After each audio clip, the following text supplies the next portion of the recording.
Picture is awesome. Well worth the price, the glass is beautiful.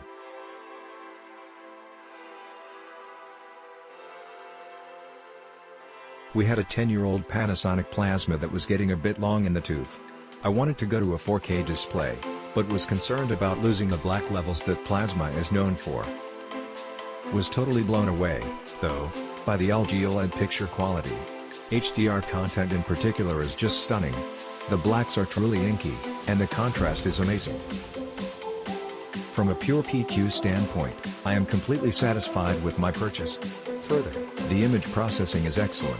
I was concerned about having to mess with things when watching sports versus movies versus TV in a way that we never had to do with plasma.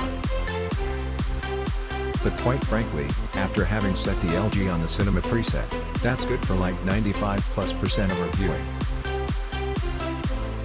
If I remember, when watching sports I do change it to the sports preset, which gives a slightly better look. Further, viewing angles are just as good to my eyes as plasma is. And I'm aware that QLED is brighter than OLED, but OLED is more than sufficiently bright for our purposes, even with the TV being installed in a room with lots of windows. When the western sun is coming through the windows on a sunny day, we will lower the blinds. The TV is in a corner facing outwards in the same direction that the sun comes in, but that's more because the sun is blinding than the TV not being visible. Much brighter than our Panasonic plasma. Now, some other considerations. 1. The remote is awful. Just awful. I have no clue why people like this remote. We hate it. That said, we don't use it. Our Roku box remote can turn the TV on and control volume, and frankly that's all we need. 2. We don't use any of the smart features. Don't even have it connected to our network. I'm happy to report that you don't have to do this, just skip this during setup, and the TV doesn't nag you. The smart features are missing some channels that Roku has, so I don't see the point of using the LG's built-in smart features, particularly since the Roku remote, which is so much better, can control this TV. 3. Setup was a bit more complicated than it should be. It's been a while since Webb purchased the TV, but I recall being frustrated, particularly since I also recently purchased a Vizio TV for my mom, and that was child's play to set up.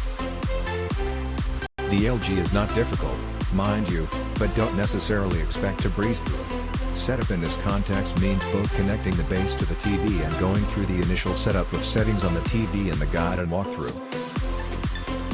Both are more complicated than they should be.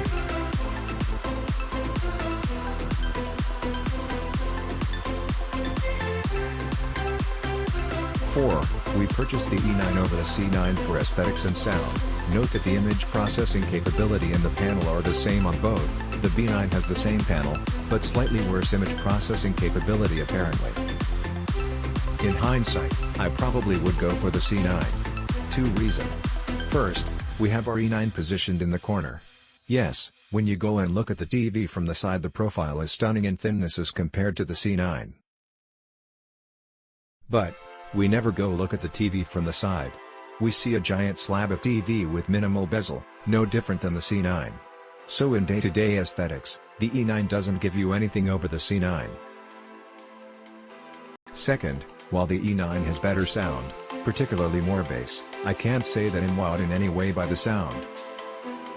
We decided to get rid of our Zvox soundbar, which we had used with the Panasonic, and while I don't think the E9 is any worse than the Zvox, I'm not convinced that the premium of the E9 over the C9 is worth it sound-wise, either.